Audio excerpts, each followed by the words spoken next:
I don't know if you've heard of or a fan of Cody Sanchez, but I am, big time. And I'm fascinated by the attention, more than anything, the breed of entrepreneur that she's brought into the property management space. But up until now, I hadn't really met anybody that got into the business from that world. Until now. That's why when I overheard Sylvie McCraken talking about owning multiple businesses, investing in real estate, and having wanted to buy a property management company but instead decided to build one from the ground up, it immediately pinged for me that this was the new type of entrepreneur entering this space. Turns out she was also in Cody's mastermind, and that's why I had to have her on the show. Right? Sylvie is sharp as hell. She's a seasoned entrepreneur and just getting started in the property management space. So we have this conversation around what she's bringing over from past business ownership experience that really differentiates her, how she sees AI as a way to collapse time in building her company from scratch, and how she's building this like marketing and business flywheel, aka kind of like the stuff that Cody talks about in her mastermind. Just a really, really fascinating person. I really believe that Sylvie is going to be a rising star in this space and is going to get really, really well known. So if you haven't heard of her, you will start to see her in a lot of things. And I also want to invite you to the second AI Summit that is coming up. We will link it in the show notes here. But as you know, the last AI Summit had over 700 registrants. We had about 300 people on there for 2 hours. It's something that we do as a collaboration with AI Alliance, us, Vendoroo, with Jay Berubi. Me and him host it, and we bring in other vendors in the space like Blanket and Aptly. And it's really kind of like, and Rentvine. And it's this basically the update of what's happening in AI. The reason why this is really important right now is because this summit was done, the last one was done around January, right? So this is 6 months, right? Like what we've learned on this podcast is that AI is doubling in power every 6 months. So every 6 months, you really need to check in and see what is happening in the space, who's doing what beliefs have shifted, what is now possible that wasn't possible. And that's what this AI summit is going to be. So go right now to the link in the show notes, register for it. If you're listening the week of this release, if it's late, then, forget it, right? Because it's going to be on June 11th at 3 p.m. Hope to see you there. But for right now, enjoy this awesome conversation with my new BFF, Sylvie McCraken.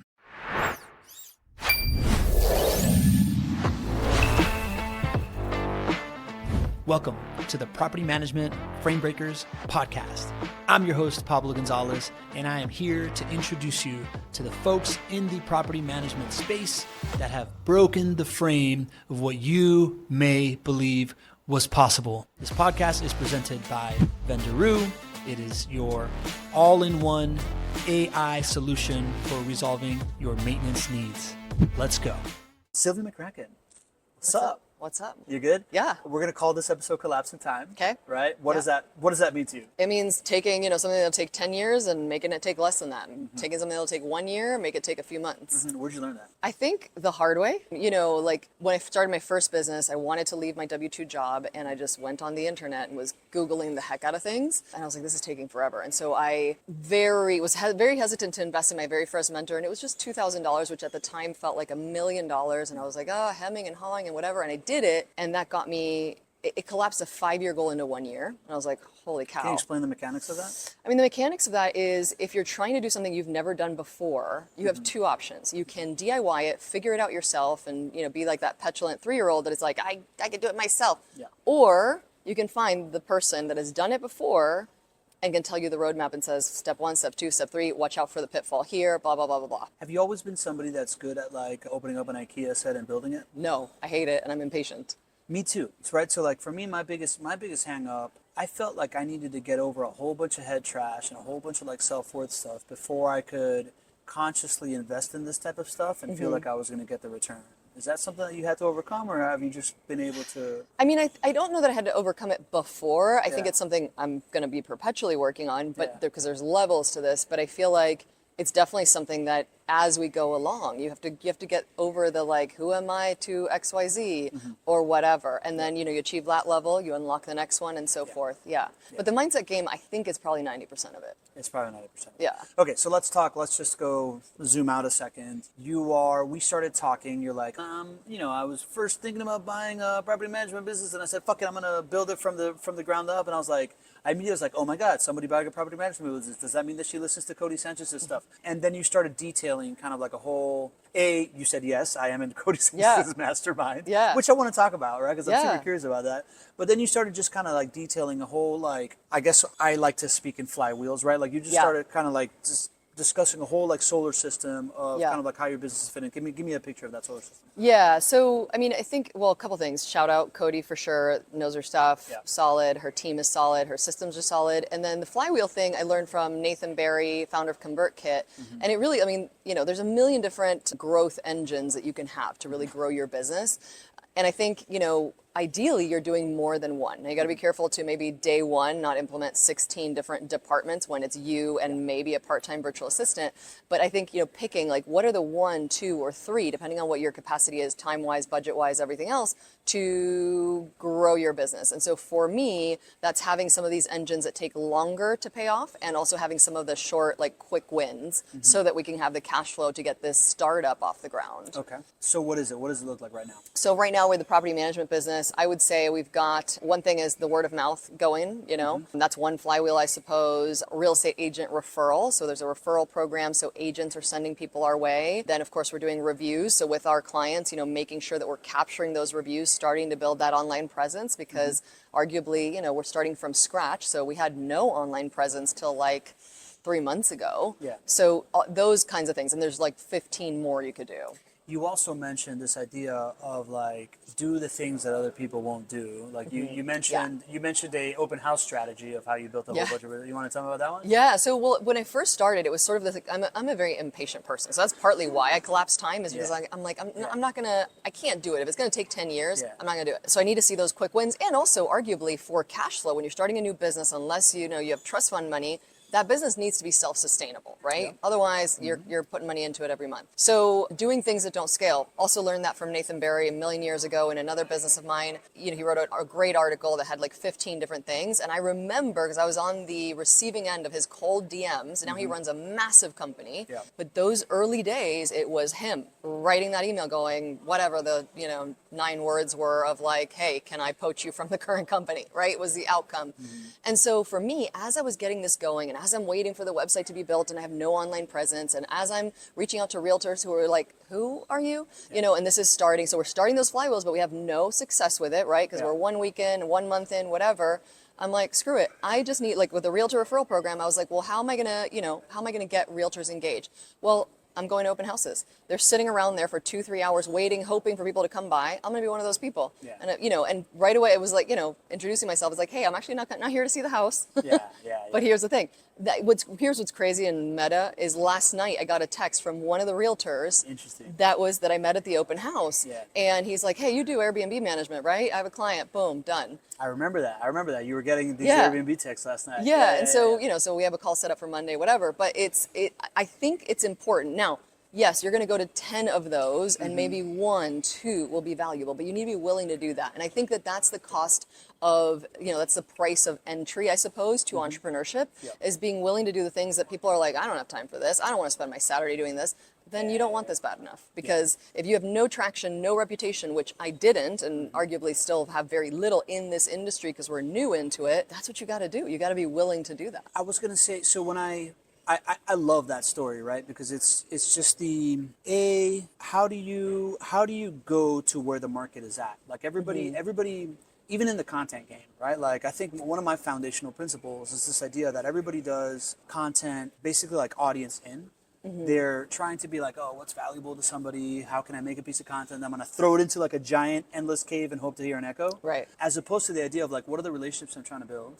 And how do I go figure out a way to align with those relationships by co-creating content with them. Yeah. And then the content becomes almost like an afterthought kind of thing, right? Because like you're just like leading with service, you're opening the door. Yep. So to me, it's like going to where the market is always like super important, where I think people more often than not, at least in today's culture, they're so obsessed with like scale. Yeah.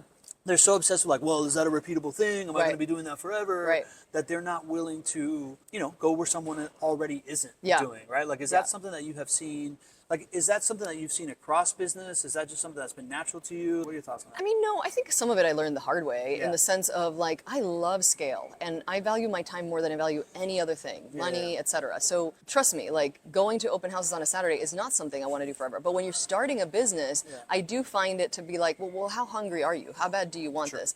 And I think it depends on where you're at. I noticed this actually recently with a competing business, I suppose, who has literally 70 units. Only 3 of them are filled, so there's 67 vacant. They've been vacant for a long time. This property management company, in my opinion, not doing a great job. 70 units and 3 are filled? Correct. No, yeah, so which is why the owner is, starting to call around, right? And so we're having these conversations. Yeah. But here's what's crazy, because, when we had someone go through and apply and inquire and whatever else, they had so much, they're a very large company. They had so much automation. I love an automation. They had so many emails spitting out, whatever else. Not one human called this person. Not one human interaction. And not only that, the automations were not checked. The templates were not tweaked. So it was like, the automations almost felt as though you had 1 unit available and there's 1,000 applicants. That's a different scenario. I understand why you need to leverage your time better. Yeah. If you have 67 units, you need to pull out the red carpet. You know what I mean? You need to be calling that person, offering them 7 p.m. Sure.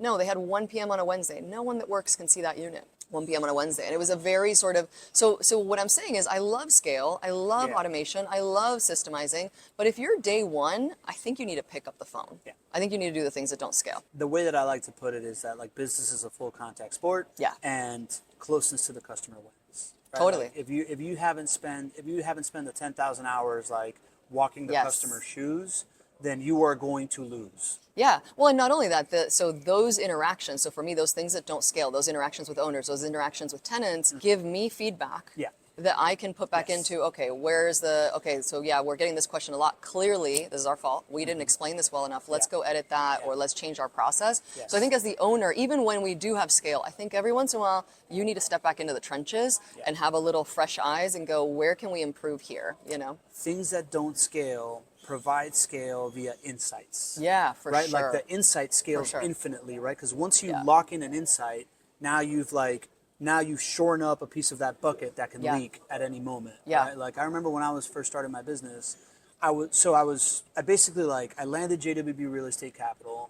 I'm like, man, I asked them their budget. They're like, $6,500 a month. I'm like, yeah, deal, whatever, let's do it. And I didn't know how to repurpose content, right? So I actually had to bring on a team that was repurposing content at $3,500 a month, back when repurposing content was a thing. I had to bring on like a marketing director that like knew how to like make it all like fit in at $1,000 a month, right? So at the end of the day, the scope left for me wasn't very big. Sure. And I was spending 25 hours a week in their office. And I remember one of the co-founders being like, hey man, this is awesome, like what you're doing, but like how are you going to scale this business? I was like, I don't know, right? Like, but I know that if I can figure out how to make this thing work, then at some point I'm going to be able to like slice off pieces of it little by little to then build a scale around it for me. Sure. And for me it was, the first thing I did was, once that marketing director had like instituted the thing, then she went on their scope. Then a year later, I reverse engineered the content repurposing piece, right? Yeah. And then at the end of that year, our scope increased to like 11K, right? Yeah. So like it became super profitable Yeah. after a year, but for a full year, I wasn't making any money on it.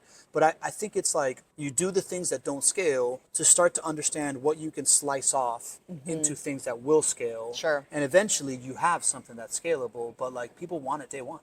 Yeah, and I think that's, when I look back in terms of my very first business, I was doing it around a full-time day job and 3 kids, and I was the sole provider and whatnot. So it was a pretty intense thing. But what I was doing was every dollar that was coming in for the business, I was putting it back into the business. I had a salary. I was like, I don't need this to pay my rent.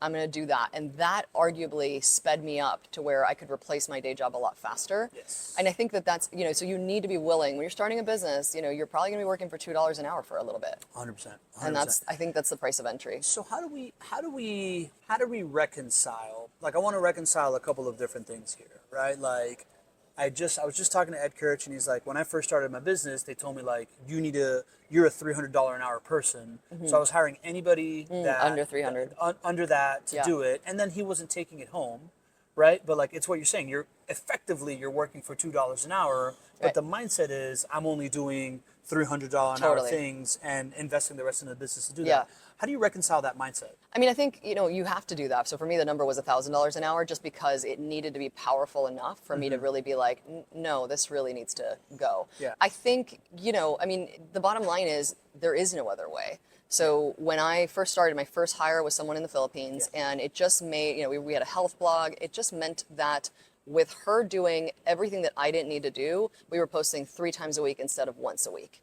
And so it just tripled my time. Right. And that was it. And then I forget what we were paying, $5 an hour, whatever it was. I think there is no other way, I suppose. Yeah. So in terms, it has to be, so it's a mindset thing, right? Where it's like, I think of myself as $300 an hour or $1,000 an hour when I look at the bank account and it's 2 or 0 or negative 10. But the reality is, I mean, you have to have a solid plan. So I'm not telling anyone to go, hire a whole staff when they have not $2 to pay their monthly bills. Like, let's keep an eye on that. But I think if you want to scale, treat it almost as if you're raising capital, if you're raising venture capital, right? Where it's like, okay, what's it going to cost? Can I do this for 1 year? Can I do it for a year without taking any money? Maybe the answer is yes, maybe the answer is no. Yep. With that, the more that you can put money back into the business and hire either a software team, whatever it is, you're going to, it's throwing gasoline on the fire, I think. Okay. So that is like the mindset of bringing people in, you not making money, but still valuing yourself at $1,000 an hour. Yeah. You mentioned something else before we started, this idea that you are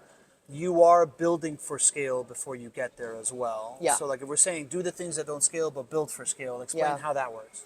Yeah, and this is, I think, up to, like, there's two ways to do it. Like, Yeah. you can wait until everything's breaking, and now you need a new software or a new team or a new process, and then try and get your whole team on board with that and change everything, whatever.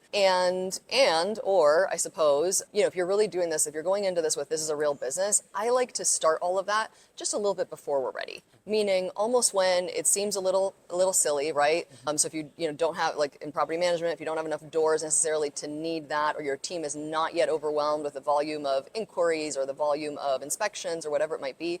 But still, I'm a very systems-minded person, so I go, this is going to be it. Can we do this at 200 doors? No.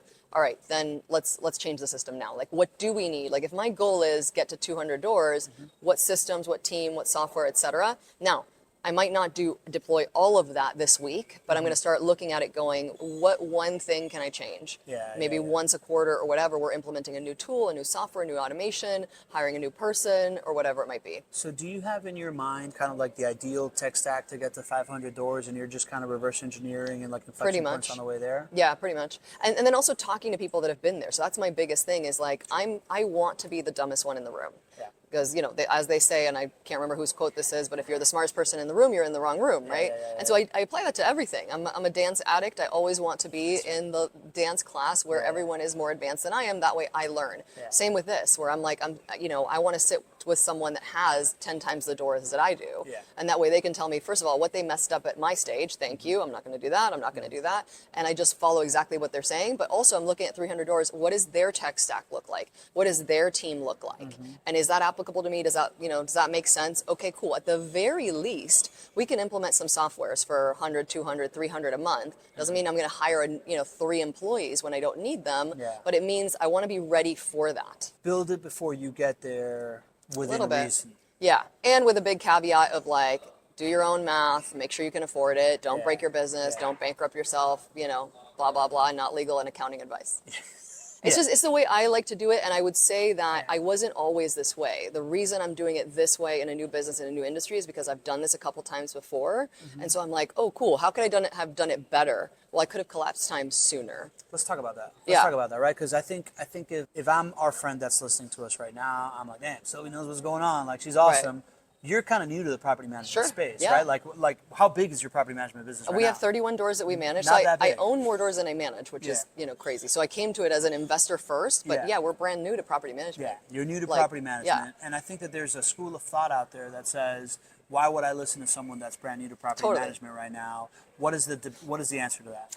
First of all, don't listen to me on property management. There's plenty of smarter people and more experienced people than I am. I think the unfair advantage perhaps that I'm coming to the table with and why I know we're going to grow fast is because, number one, I'm not new to sales. I'm not new to business, right? So we've done this before. And then the third part is the mindset piece. That's applicable in any business, right? So that confidence, that certainty, or whatever it might be, we've learned that in other businesses where it's like, I know what I bring to the table. And I would argue that there's an unfair advantage in that I'm coming from much more competitive industries to What industries? online coaching, Oh, yeah. health, Super. online health, you know what I mean? So it's like our images and copy and everything had to be perfect. And even then, sometimes it was like, it's not perfect enough. Yeah. And here, the bar's a little lower. This is a much more mature industry. This is a much more old school brick and mortar. Things have been run on a napkin and a fax machine for centuries, right? And then there's the few of us that are coming in going, hey, there's this thing called the internet and there's this thing called AI and whatever else. So I think that that's an unfair advantage where we're going to come in and disrupt and be like, no, this is how we get to thousands of doors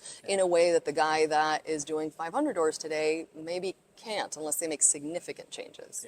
I have always found the archetype of the noble fool is common in multiple cultures, right? Like the kid from Emperor Wears No Clothes is the smartest guy in the room because he didn't know not to ask, why he's not wearing clothes, kind of thing. I think the Russians have an argument. I think the noble fool comes from Russian, but I think I've gained the majority of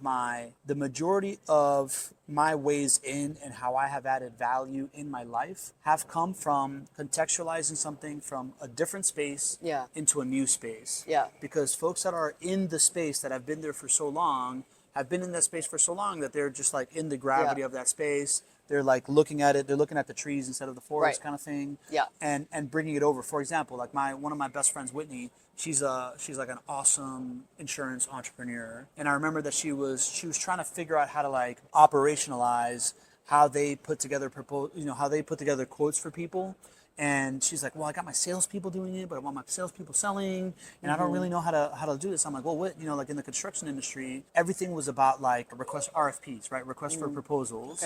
And we had a lady who's like, all her job was just like taking in a request for proposal, making sure that you have everything in line, and building that out. So why don't you like go into a construction company, find somebody that's really good at RFPs, and this now becomes like the person that's just like a department for quotes, implemented that major advantage, right? So it's like bringing in things from other industries to me has always been the case. In property management right now, the content production engine of most property management companies and most vendors really is pretty unsophisticated. Sure. Yeah. Right? Totally. So or non-existent entirely. Or really non-existent, right? Like bringing in like this type of stuff has been a major lever that allows me to like sit at the table with like a Silicon Valley founded tech company when I was like a dead end construction career guy 10 years ago, right? What are you bringing in the most, like like in your past couple of businesses, what is the thing that you're bringing in to this space that you find like people are really sleeping on? Yeah, I mean, I think, and maybe it's different in every market, but in our particular market, it's very small town, it's very word of mouth, it's very 1980 and whatever else.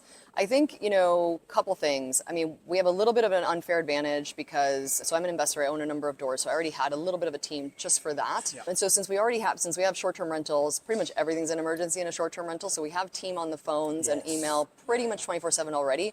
So our response time to long-term rental owners, tenants, and whatever else is a lot faster. It might not be 15 minutes the way it is in short term, but it's certainly not going to be 2 to 4 business days. So the bar's on the floor a little bit, so that's no credit to me. It's where it's at, where people are like, thanks for calling me back at all, let alone so quickly. So that is already like response time, money loves speed. You're killing deals by not calling back for 5 days because by then they've already found someone else. And also they're like, if this is how you act when I'm trying to give you business, I can only imagine when I'm actually a client. So that's number one. Number two, on the marketing and sales front, I mean, we come from selling $20,000 things. So for me, selling a $200 a month thing is like I think the certainty, I might not have the perfect sales script or whatever else, but I'm coming to the table going, if you don't hire us, you're kind of an idiot, Like that's the vibe a little bit. So it's an easier sale, I think. And then related to that, I think in terms of the copy and the images and all that, we have run so many hundreds of thousands of dollars in Facebook ads that we know how to do copy and we know how to do images. And I think this industry is a little bit far behind, or maybe in some big cities, maybe they're doing it great. In our small town, I'm looking at these images and I'm looking at these 2 sentences of terribly written copy going, you guys are not even trying. And then you see that the unit has been 131 days on market. Yeah, I can fix this in 2 seconds. You know what I mean? Without changing one thing in the property, let's get some photos, let's get some decent copy in here. Okay, let's reverse engineer these lessons, because I think now this is something that somebody that's listening that wants to property management wise, and then I want to dive into like Cody Sanchez and all this other stuff. Okay. Copy. Where do you learn copy? Like, how what are the fundamentals of copy for listings and ads and stuff like that, that we can add some value here? I mean, here's the thing. So usually the copy that I'm seeing, I mean, like on the worst case scenarios, I'm literally seeing a photo, a couple photos, and it says no pets. And it might say tenant pays all utilities. You're like, really? The two negatives? Oh, okay. I mean, I don't like, if it's no pets and tenant pays all, that's cool. But like, what? I think the mindset shift is we are selling. We are selling all the time. We are selling the client on, do you want to, have our property management services? And I'm selling the tenant. Do you want to rent this property, and do you want to make this your home for a year? Especially if you're doing a high-end, listings. I think that that's important. But even if you're selling a studio in a multifamily, you're still selling, right? They have options. This is a menu. Why should they choose your unit over somebody else's unit? And so you need to see this as like, how can I sell this? Realtors know this because they're selling homes. So they do a much better job typically than a property management does. I think the property manager needs to see it the same way, right? This might not be a $300,000 sale or $3 million sale. This might be a $2,000 a year sale. Doesn't matter. It's the same psychology. And arguably, so in terms of where I learned all of this, I mean, Facebook ads taught me real quick, because you put in copy, you're split testing constantly. I have headline A, headline B. Headline A is outperforming. Okay, let's think about it. Why? Sometimes it's nonsensical, and other times it's like, oh, okay, because we're writing it this way. I've taken a million different copywriting things. I've read, Influence by Robert Cialdini. Like all these different things. And so, a little bit neurolinguistic programming, like there's levels to this, but I think nowadays with AI, you go on ChatGPT at the bare minimum, throw some copy in. I mean, you literally probably, with no training whatsoever, could throw a listing in there and be like, make this better. And it would probably be better than, I find that we've got to tweak it. I find there's some sales psychology I like to put into things. But I think it's nowadays, you have no excuse. If you have 2 lines of terrible copy, is because you're trying 0%. What is an example of like a good sounding copy thing? Like, is it like hook story offer? Is it? Yeah, a little bit of that. I mean, like... so if you look at any Airbnb listing, obviously on Airbnb, we've known this, and short-term rentals, we've known this for a long time, and we are competing at a much higher level. Look at that, like use words. I mean, look at any realtor copy. So like charming, spacious, cozy, charming, right. blah, blah, blah. When what it is it's small. Like, yes, but that actually works? It does. Or it's just like the absence of it doesn't work? Well, both, I think. A little bit of both, because at the end of the day, our lizard brain is just seeing even if we know exactly what's happening, even if I know exactly what you're doing, of course it works. And also you're highlighting, what I think you need to do is highlight all the pluses of this, right? Like I'm not saying, certainly don't lie to people. If it's no pets, certainly don't put that on there. Let's put it at the bottom. Let's make sure it's there. Let's make sure, and when people inquire, we'll mention that. But let's not lead with that. Know this, know that, as opposed to, spacious living room and all these different things. So I think a couple of, and it doesn't have to be anything crazy. It's a couple paragraphs. Nobody's reading your 10-page anything. But I think captions on the photos, I think that's the way to do it. And a great title, and then swap it out every once in a while. Okay. So check things out, try things out. Like don't set it and forget it. Certainly don't set it and forget it for 130 days. That's crazy. True. Okay. So that's copy, that's marketing, that's listings. You talked about sales, right? So we were having this conversation last night at dinner about like what I call the no close close. Well, you just said like, you're kind of an idiot if you don't work with me. That stuff works, man. I mean, that's the vibe.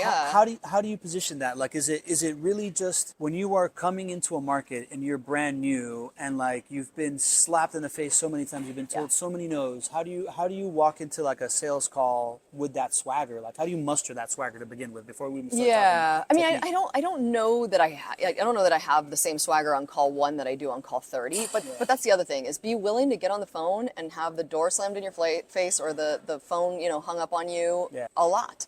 I've done this a lot now in several different industries. So when I was selling coaching, I mean, you should have seen I had a sales script. I mean, I'm sure you could hear the pages turning as I'm on the phone, blah, blah, blah, blah, blah, fumbling through, oh, that was stupid. But like, that's how I did it. And then the most painful thing in the world is recording your own calls. This is the painful part, sitting down and listening back to them going, oh my God, I can't believe I said that. I can't believe I did. I put every third word, so all these different things. So I think that putting in the reps is huge. So a couple things, I guess the unfair advantage is I've done this in a couple of industries. So same when I'm buying, so we, raise capital and buy a lot of property. And so when I was cold pitching sellers, on seller financing. That was a whole other thing where it's like, they're like, what? No. Yeah. So, going through that, I think, coming to a new industry, I'm like, all right, I can sort of identify the patterns a little bit quicker, but I think it's math. So if I'm going for the easy ones, which is what I would recommend you go for, if I'm looking at a unit that is not rented, and just because easy math is the only kind I can do in my head, it's a $3,000 a month property. That's about 100 a day, right? So the conversation I'm having with the owner is, so it's been on market for 2 months. So you've lost $6,000 already. How many more days are you willing to lose $100 a day? Like, there's no think about it at that point, right? If I'm, again, easy math, if we're doing 10%, we're costing $300 a month. Yeah. It's stupid if you don't do this fast. Because you're selling versus DIY? Yeah, of course. Well, Okay. there's two different ones, right? Yeah. There's the self-managing landlords, and Yeah. then there's the ones that have other property management companies, Yeah. which are coming to us because things are going wrong, typically, or the Yeah. so again, and even if it's the property's been on market with another property management company, Yeah. same thing. You're losing X amount. It sounds to me like you're digging into the pain, Yeah. and then just questioning why would you continue Yeah. wanting to do this, and that's just kind of Yeah. like where you go. It doesn't even sound like you're saying, but I'm the shit. No, Like you're no, just no, saying, no, like, no. really, you want to continue to sign up for this pain? Yeah, and, I mean, and just 'cause- keep it open for them. Well, that's a really good point because what I'm selling is you need to hire someone. It doesn't necessarily need to be me, but now I'm not saying this that bluntly, but with the questions, that's where we're headed. Yeah. Where it's like, I need you to, like, what I hear from them usually, which is exactly where we want to kind of point things is, well, clearly what I'm doing is not working. Yes, Yeah. we all agree with that. If your property has been on market for 60 days or whatever, you pick your number, what you're doing is not working. Now, am I saying I'm the only one? No, Yeah. but like you have to do something. I can certainly tell you why we're different, why we're better, whatever. We can Yeah. get to that. Yeah, yeah, But I yeah. think that's the point. And same with if it's with a property management company Yeah. and not renting, well then they're not doing a great job either. Interesting. It's funny because the listing we're saying highlight the positives before you highlight the negatives, but that's a very different transaction in someone's head. That's something they need to find a home. Yeah. The demand exists. They just got to pick one. Yeah. Right. Like when you're selling in property management, you're just kind of like selling against cost of inaction. Yeah. And at that point, it's kind of like what I'm doing, right? Like I believe in evangelizing the problem more than anything else. Right. And this idea that if you can make people understand that they have a problem, Yeah. they will and understand where the pain is coming from, Yeah. they will believe you to have the solution. Like the conversation we had yesterday of just like you walk into a doctor and you're like, hey, I got a headache, and they're like, here, take this, call me in the morning. You're way less into that doctor than like the doctor's like, how you been sleeping? Yeah. You've been drinking water? You Yeah. know, and they start like really diagnosing and Yeah, trying they to- understand the problem better than you do. and Yeah. try to dial in on that, Yeah, right? Like, so like sure. it sounds like really you're not so much pitching as much as asking intelligent questions to get somebody Yeah. to understand their problem in a better way, which then builds the trust, Yeah. which also gives you the trust to have the swagger Yeah. to be like, really? Then you really want that, or you want to go over here, pal? Like, I just diagnosed it for you. Totally. Well, and I Yeah. learned sales from Mark von Musser, and I think what I got from him the most was the power of the question. So the close, the objection handling, whatever, that's all great too. Yeah. But it really is, I think where I excelled in selling $20,000 things is by asking questions and by making sure we're going deep, not wide. And so, they're telling me like what their problem is, because everybody's problem might be different. Like it might be, for someone else, it might be I'm paying this mortgage and I don't have a renter and I'm starting to run out of steam here. And for someone else, it might be, I can't find the right. I've had plenty of people apply, but I don't trust any of them. I don't like any of them. I don't know how to, vet them properly or whatever else. And so whatever their problem is, that's where we're going to head. Yep. It's not what matters to me. It's what matters to the client. Yeah. I love that. And then the last thing that you said in there is athletes watch tape, man. Yes. Like, oh God, it superstars sucks. watch tape. I've watched my hate it. presentation for yesterday twice already. Oh my God. Right. Number one, I'm a millennial, so I like to see myself on camera. Yeah. No, but like I'm shocked by the amount of people that podcast and don't Yeah. listen to their podcasts. Yeah. I'm shocked by the amount of people that speak and then don't watch their speech. Yeah. Right. Like when you're on sales, the only like way you improve. listening to yourself, critiquing yourself, Yeah. doing that type of stuff. It is a telltale sign of world-class performers, right? So Totally. like, how many things can you record yourself doing that you can rewatch and then like criticize yourself And iterate. like if you were your yeah. mother? Yes. and And iterate. And Yeah. iterate. Yeah. Because I think otherwise you're just doing the same thing over and over again and expecting a different result. You might get minimally better just by reps, but I think that feedback, whether it's you doing it on yourself or hiring someone better than you, smarter than you, whatever, to give you that feedback and then taking it. My favorite coaches have been the bluntest coaches that have told me this is exactly where you're messing up. And I'm like, great, that sucks to hear it, but let's go, let's fix it. Yeah. I love it. And then the last thing that you said, the first thing that you said, which is now the last thing we'll talk about, is operationalizing the 15-minute callback or like 2-hour callback. Man, I've heard so many property managers I was at Lead Simple University when they released the PM Trends report, and they were just like, yeah, we're hearing owners want to be called back within a day, and everybody was like, like, whoa, how am I going to call them back in a day? How do you operationalize the 15-minute callback or the 20-minute callback? I mean, I think first of all, and shout out to Dan Martell because he really taught me kind of the importance of this, like, the $10 an hour versus the $1,000 an hour, all that stuff. I got it from him. His great book, Buy Back Your Time, I recommend to everyone. But I think, part of it is, so being really, really clear on what are the money moving, needle moving activities in your business, that callback is. So whatever other nonsense admin task you're doing that is taking the place of that, that's got to go. Or at least it's got to be pushed down to the bottom, but ideally it's got to be hired out or whatever else. Those little, so here's the way I see outsourcing, or that kind of assembly line of an app first, then AI, then someone overseas, then someone in the US. The way I see all of that is, I'm not saying outsource your entire business. I'm not saying hire it and hand it to someone else, but I am saying putting these pieces in place that can set the ball so that you're spiking balls all day long. Yes. You're not setting your own balls, right? That. So I still want, as of now, someday I might hire it off. I certainly, in prior businesses, I've had sales teams. Right now, I am the salesperson, and I'm going to be keeping that role because I'm pretty decent at it, and because it's the highest leverage activity in the business. So what I need to, do is, I'm not cleaning up my CRM. Yeah. I'm usually, like, when I got a call yesterday, it was like, I'm screenshotting this, I send it to my BA, she puts it in the CRM, and it's there, It's a lot of times, like, I don't know if you saw me, but I was taking a call on the floor the other day. So I'm just, typing notes wherever it is that I can, because that's important, because again, money loves speed. The client wants now. Great, let's do it. The potential client, right? Let's get a signature. But I'm sending a screenshot going, hey, can you put this in the CRM later? You know what I mean? Like, I don't want to do all that. Correct. But I'm the one that's going to make the call. If you were paying attention early in the episode, you know that Sylvie doesn't have a big property management operation, but she has deep business chops as an entrepreneur. And this concept of the $1,000 an hour versus $15 an hour task as a business owner, to me, has been super profound as a business owner. And it's applicable to her past success as it is to yours in property management. And I think this idea of really understanding that AI is a tipping point where this $15 an hour versus $1,000 an hour thing doesn't have to come with this risk of bringing someone on and the culture fit and all these other things. It can really be experimented with early and often with AI agents. And that's what we are building at Vendoroo. That's what we have built, is these AI agents that handle the $10 to $15 to $20 an hour stuff in maintenance, specifically the coordination, right? Like the time it takes on the phone to figure out what's going on, to troubleshoot, to triage, to create a work order, to escalate stuff, to get the vendor out there. You just don't have to spend your time doing that anymore.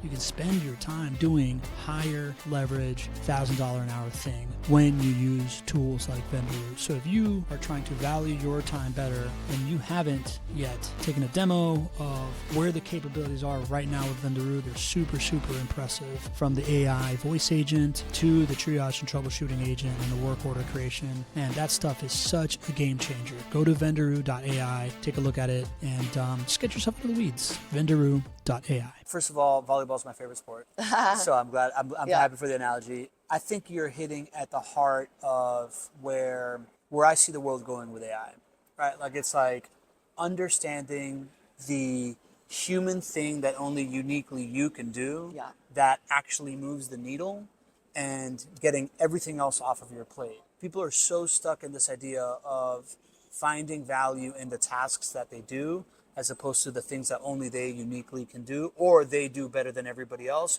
or that is actually super duper freaking valuable, so you want credit for it, as opposed to the invisible stuff behind the scenes. And that to me is where it's all going. It's not AI is taking jobs so that we have people-less businesses. It's AI is taking the thing that no people actually want to be doing because they don't feel a sense of like purpose and value from it, and putting you in the spike position. Yeah. Right? Yeah. Yeah. For sure. I mean, I think, and the reality is we don't really have a choice. AI is here whether we like it or not, the same way when the internet came in and disrupted fax machines or whatever. Yeah. Like, it's just a matter of, do you want to implement it today, or will you be forced to implement it in 5 years or whatever the time, probably shorter. So I think there's that. But I think if AI, at the very bare minimum, if you're scared of AI, don't even know what the heck it is, at the very bare minimum, start to learn about it, but also figure out where can it help you? Not even client facing, forget customer facing, like let's not even get fancy with it. Yeah. Where can it help you? Where Yeah. can you have something where it is just making your 8-hour day, it's making it a 6-hour day or whatever. It doesn't That's have to fine. be anything insane. Yeah. Yeah. Yeah. I like that. Okay. So that is, what do you think property management looks like in like 5-10 years? Oh my God. I don't know. I don't know that I'm a seasoned enough property manager to know. I mean, Do you think you need to be a seasoned? doesn't That's have to fine. be anything. Enough property manager to know? No, I mean, it's like Yeah. that's the other thing is like if you can't adapt in real time, you're Yeah. gonna die. Yeah. So the reality is, I mean, we'll find out every single year. It's gonna be like, how can we make this better? How can we? Let me compete? rephrase that question. Yeah. You're an investor, I am. right? Yeah. How do you want to be served like Yeah. what are the things that you want done Right. for you, and what is important to you? Yeah, well, so and that's an important piece in terms of how I came into property management. Is Yeah. like I know what it's like to be an owner that has a property management company managing my property. I'm not on site, and I know what I expect in terms of reporting, in terms of my income, in terms of my asset being protected, in terms of the tenants being treated well. What is that? Don't bug me. Yeah. Don't call me. Like, I want a monthly statement that makes sense. Mm-hmm. If there's expenses over whatever X amount we agreed on, usually $500 or whatever it is, yeah, let's have a phone call. What happened? But I have all And different. what do you want to happen on that phone call? What do you want to know on that phone call? What I want is a 1-3-1. What's the problem? What are 3 possible solutions? Which is the one you recommend. And 9 times out of 10, if not 9.9 times out of 10, I'm going to be like, cool, because you know better than I do 100%. about this property, about this tenant, about the situation, and whatever else. And so that's what I want, if anything. And ideally, I want it in a text. I don't even want a phone call. If it requires a phone call, if it's like, hey, it's really hitting the fan, Yeah. awesome. Let's have a phone call. $17,000 expense. Yeah, or even better, Yeah. on the positive light, like right now we're putting in, some capital expenditures into one property in particular that has the potential to give us an insane ROI.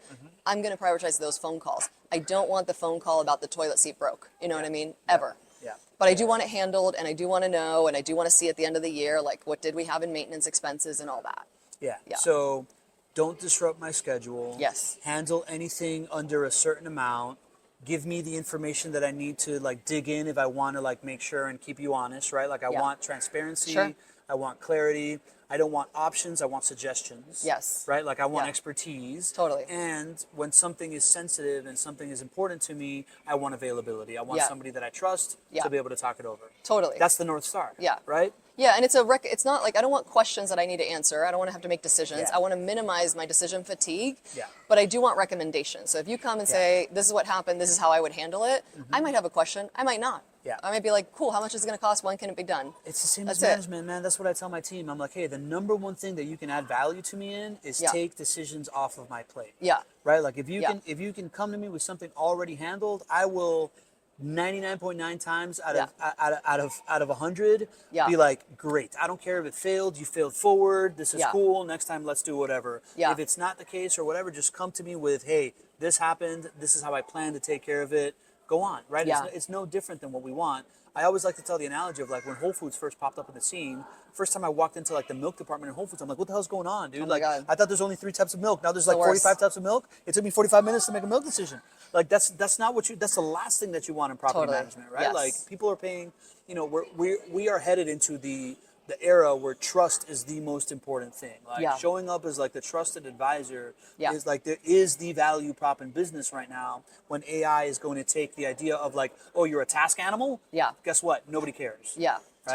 totally. And I think it's a little bit different when you have the accidental landlord that has one unit that, they just lived in up until yesterday and whatever else, and they feel a little more micromanaging and whatever else. And then you have the real investor that has that sort of, my time is valuable, let me Yeah. go work on the next deal, you handle this. Yeah, but how do you turn the accidental investor into that mindset? You spend Yeah. time with them and you gain their trust. Yeah, I think it's that. And I think it also depends on the individual. There's people that will never get out of that. Sure. And there's Yeah, other yeah, people that true. are like, holy cow, this is working so well, let me go buy 10 more. Yeah, you let me know. go buy 10 more. And Yeah. or at the very least you can hope to be like, oh my God, this is working so well. Let me just stop bothering these people like they got it figured out. Yes. Right? Like that's the most you can And that's a good point, because I do find the hand-holding required in the first 90 days when they're like, they know you, Yeah. they maybe like you, Yeah. but you haven't earned the trust yet. So I've had clients that I was like, this might be a nightmare. And then now I haven't gotten a call in I don't know how long because we're performing, and it's Yeah. like, we were performing from the start, but Yeah. they just weren't sure. They were like, is it going to break, right? Yeah. And that's okay. I have I understand that. I know what it's like. This is their baby. This is their investment. This might be their nest egg. Yeah. So I understand that. 100%, 100%. Yeah. And to me, that's the key. It's like orient your business to that North Star. Use AI and technology to get you out of everything other Yes. than like the ability to be there for the first 90 days, Yes. be there for critical moments, Yes. set up proactive touch points so that you can continue to like build the trust over time. Yeah. You don't fall into this trap of like babysitting new customers and forgetting about your old customers and all of a Yes. sudden they get love from somebody else, right? Yes. Like it's like the name of the game is strategic availability for Yeah. me. Yeah. And the way that you achieve strategic availability is by letting technology do the stuff that you're not going to get insights from anyways, Yeah. right? Like that isn't in front of the customer and isn't going to get insights Totally. from. Okay, tell me about Cody Sanchez's mastermind. I'm super curious. Yeah. So she's great. I love the mastermind. I mean, she's obviously a powerhouse. I don't know if there's anyone at this point that doesn't know who she is. Yeah. But they teach acquisition, which is really. So I had done a lot. I'd started and grown businesses. I had acquired real estate, quite a bit, but I'd never acquired a business. And so I was like, okay, I have these two skills: acquisition of real estate, building of a business. Let's see if I can merge them and acquire a business. And so, of course, as per usual, I find the person that's doing it the best, and that's who I want to learn from. Yeah. So I learned a ton in her mastermind. I struck out on buying a property management company specifically in my area. So only then did I go, okay, meaning no one wanted to sell. It's a small area, and I was zeroed in on that's what I wanted. So I decided I'm going to go ahead and start one and grow it. But I still have that flywheel of acquisition, right? Yeah. So I'm still, Yeah. it's like when I was cold calling these owners of property management companies going, hey, can I buy your business? They're like, who are you? Yeah. Right? So they didn't know me from Adam. Correct. So this is another flywheel. That's a longer sales cycle because now I keep mentioning that in any conversation I'm seeding because a lot of times people that want to sell, they're not necessarily putting a poster like, hey, I'm struggling. Correct. Please, Correct. could There's a you priority thing. Yeah, right. yeah. So this is going to happen a little more on the DL. And so it's more like, I'd love to acquire. I just seed that in every conversation in my area. Yeah. And now I'm walking in letters still to this day. As I'm growing my property management company, I'm reaching out to other property management companies going, I want to buy you. Anyway, I mean, her mastermind is great. The team that she builds is great. Let's stay on that. Let's stay on that tip right there, Yeah. right? Because what I've seen is with JWB, when I first came in there in 2020, they were at like 2,500 doors. Now they're at 6,000 doors, and by far, they're a turnkey rental property investment company, so they sell 600, 700 doors a year into new clients, so they grow doors that way. But their property management business has grown by far. It's been an acquisitions game, right? Like it is once you have it in place, right? Like the ability to acquire doors organically or via sales or whatever versus go buy another portfolio and put somebody out of their misery is a much bigger weight, like a much faster. It compresses 10x, time, right? Like 100%. it compresses time. Yeah. And what you're saying right now is the idea that like, hey man, as a business owner who was thinking about selling my business to Vendoroo, ended up keeping it and just going in house with Vendoroo and keeping my business. The number one concern that I have is like, what's going to happen to my business, right? So like, somebody that's coming out of nowhere, coming out of like fresh off of Cody's mastermind or another like one of these like buy then build kind of like philosophies, you as a property manager have an advantage of saying, no, I'm going to buy it. I'm going to buy it from you because I'm already managing properties. You've seen me around town. You've built that trust, like you build that validation that gives you an edge on anybody else buying it. So it is an attractive thing to do. And I think they've seen me also in terms of they've seen me, content, right? So when we buy these large properties and whatever else where we're raising capital and everything else, like that's going on social media. And so at this point, it's like when I'm making that phone call, if they've seen any of this, they're like, she might actually do this. As opposed to some, person that has never bought anything. Yeah. Right? So at least it gives you that much of credibility. They might not know you intimately yet, but they're like, she might actually close this thing. I find cognitive bias to be one of the most powerful catalysts to action. Yeah. Right? So you might have bought 2 businesses in your life. Right. But if I've seen both posts, I'm like, this chick buys businesses. Right, totally, Right, like, totally, yeah. yeah. And my thing with Cody was like, show me all the ways I could get this wrong, and it honestly blew my mind because, it's like you think, well, you've bought real estate, so you know how to purchase something, you know how to underwrite something, and then you've grown businesses, so you know what a profit and loss looks like.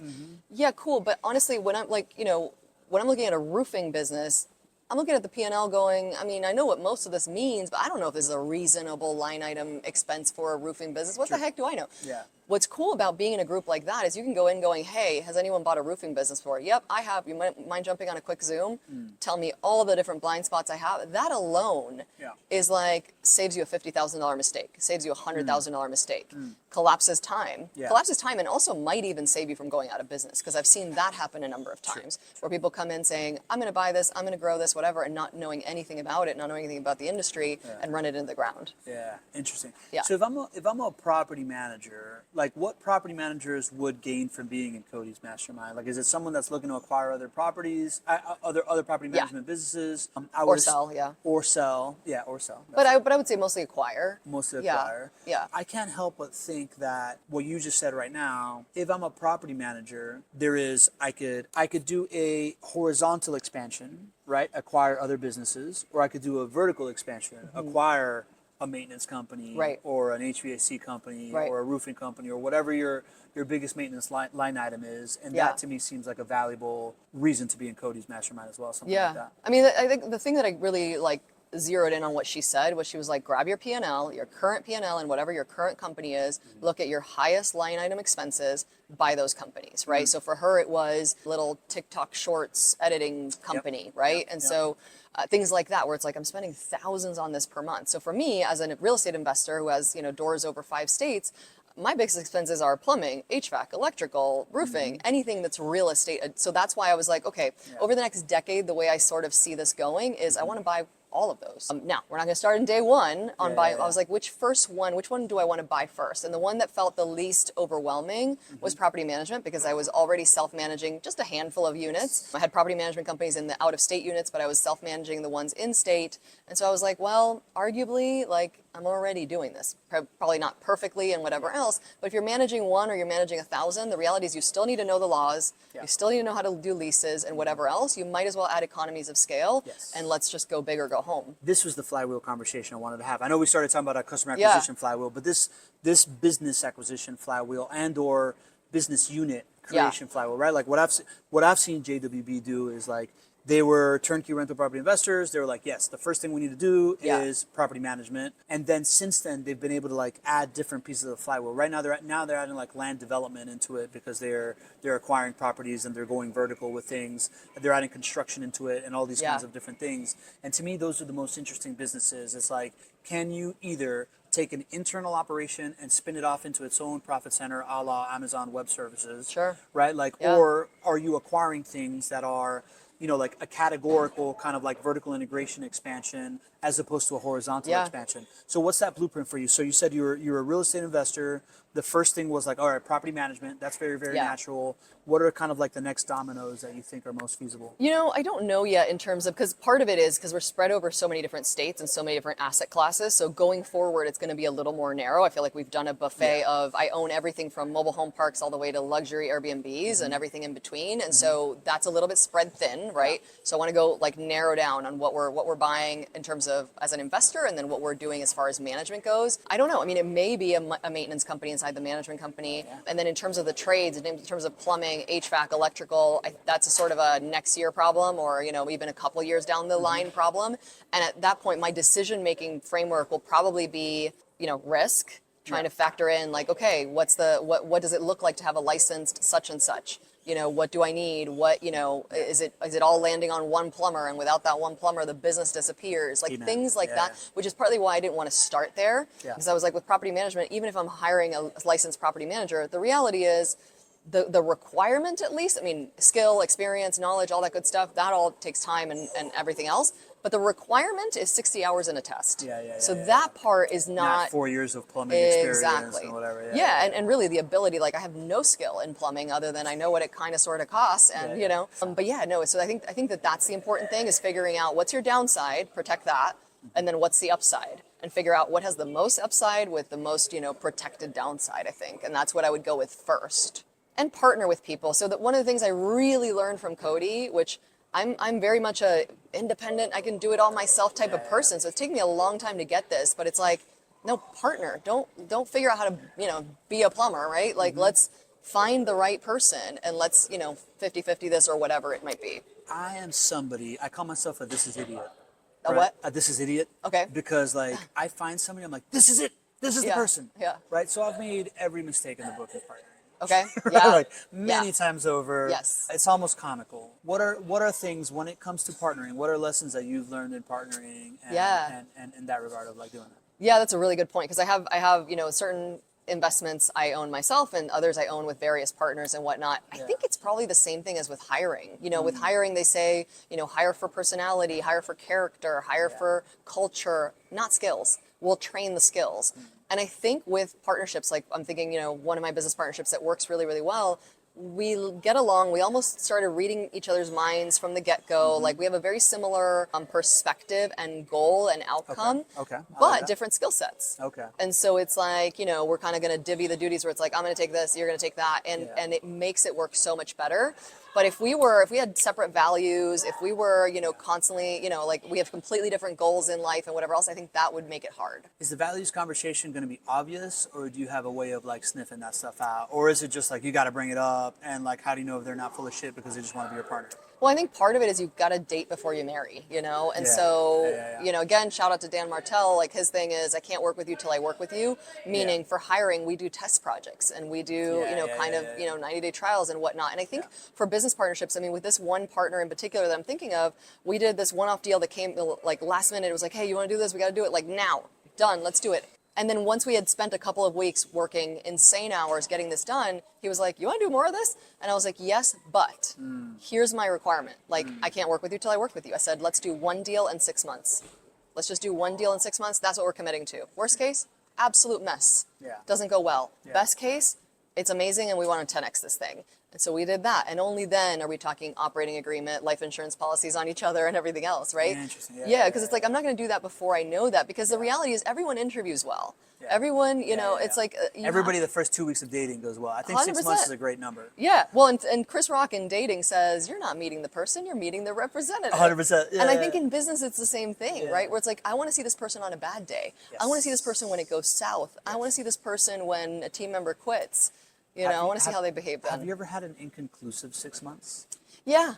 How do you navigate that? You go, 'Cause let's do 12 months and 2 deals. You just do more. I think so, in the sense of, sometimes it's not enough time, whether there wasn't enough at bats, especially in deal making, because for us, we buy seller finance properties. A lot of the times the sales cycle with the seller is long, because oftentimes it's a distressed property or distressed seller, or it's been on the market, or they're not sure, and then we're giving them an offer. They're saying no. As opposed to a horizontal expansion. But then 3 months later, they come back and they say maybe. Yeah. And so the reality is in 6 months, we might have not done much of anything in this particular business model. In other business models where you're, up and running in 2 days, it might be different. But here we often need a little more time. I'm putting myself in these scenarios and I'm getting super triggered, right? Because when I think what I have failed at is like 6 months have happened and then I'm in like commitment bias, right? Consistency bias, yes. right? Like, well, I'm already 6 months into this. The sunk costs. I can't tell this dude that I'm going to walk away because we've been like doing this for 6 months.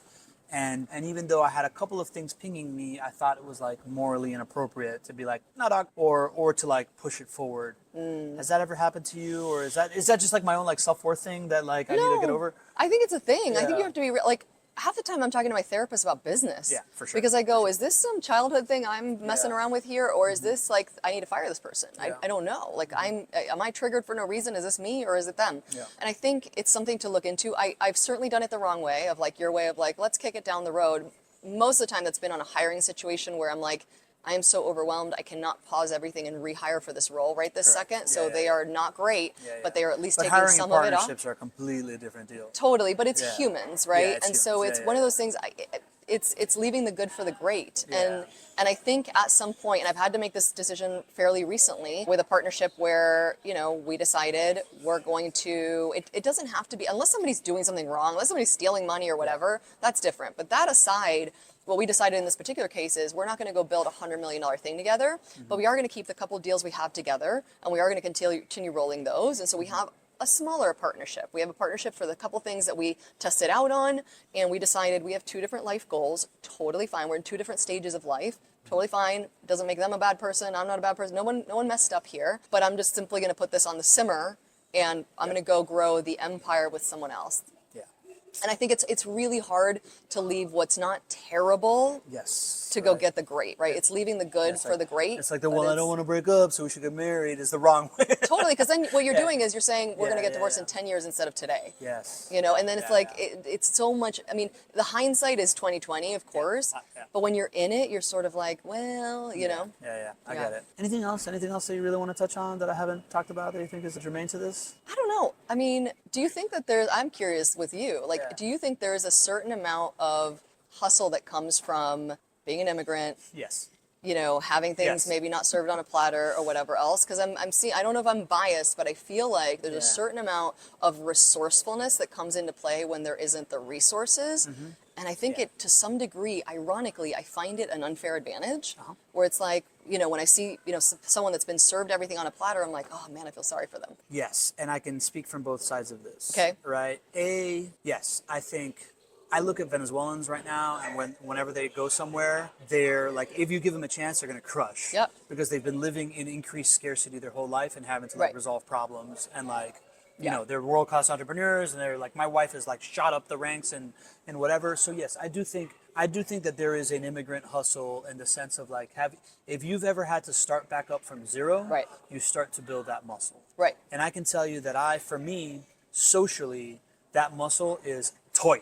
Right, because I moved 4 times in my youth. I know how to make friends. I know how to belong. Right. I am also somebody that has had my life served on a silver platter. Right, I'm the youngest in my family. By the time that like I was like 12 and we settled in Miami, my dad was my little league coach. Yeah. And I learned to do laundry at 29. Right, because I'm like el bebecito de mamá, el baby de mi mamá. Yeah. And I can tell you that it has been a deliberate need for me to understand that I have to seek out discomfort to get some reps in the discomfort in order to become who I am today. That literally started at around 37. And it's been really, really tough for me to like unlearn being just a comfortable baby that needs to get taken care of. Yeah. So yes, I believe that folks that struggle through hardship and get reps in hardship early in life, whether it is immigration, whether it is coming from like a disadvantaged economic background, and you got to be more resourceful and you got to find a way to buy your own toys, I think it's an absolute unfair advantage. And I am envious of people that got to fail early in their life and got to taste defeat early in their life, because I think it makes you a stronger person. What do you think? No, I agree with you, and I think I also in some ways have had both. I mean, my upbringing was unconventional in that, you know, part of it was in the US, part of it was in Argentina, and there were years of plenty and years of not so much, and so I've seen both. Ironically, I find it an unfair advantage because I feel like the years of plenty, you know, was sort of, or even I worked for celebrities for a really long time, so I saw plenty of wealth, and I was like, this is the menu of options and possibilities, but also here's what needs to happen today to keep the lights on. I became a single mother at 18 and all that good stuff, so there's certainly been struggle, and I think about it from the other lens as a mother, where I am somewhat careful to make sure that my kids are not spoiled as much as I possibly can, right? Their lives are very different than mine, but also I want to always have that resourcefulness. So like right now, my big thing is, you know, with my ex-husband is like, please make sure that this 16-year-old does not get gifted a car from anyone.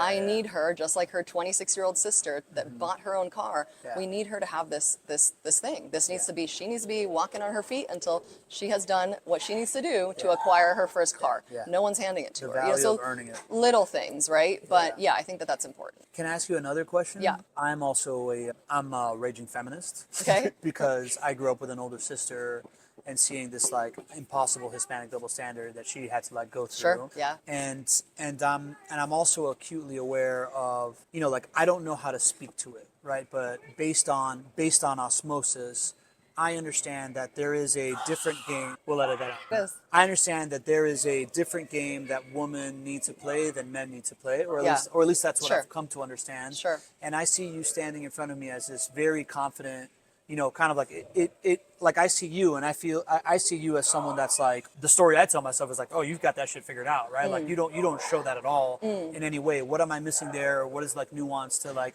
or advice to a female entrepreneur that's listening to this of what's worked for you? Yeah, I mean, I love that. I think, you know, the reality is I spend almost no time talking about it. So meaning is it harder being a woman? Is it harder being Latino? Is it harder being Black? Is it hard? 100%. I do think it's harder. I do think, like, you know, I've often been around the table and it's who are you with? Meaning I must be the partner of the business owner, right? Or something like that, and been discredited many times.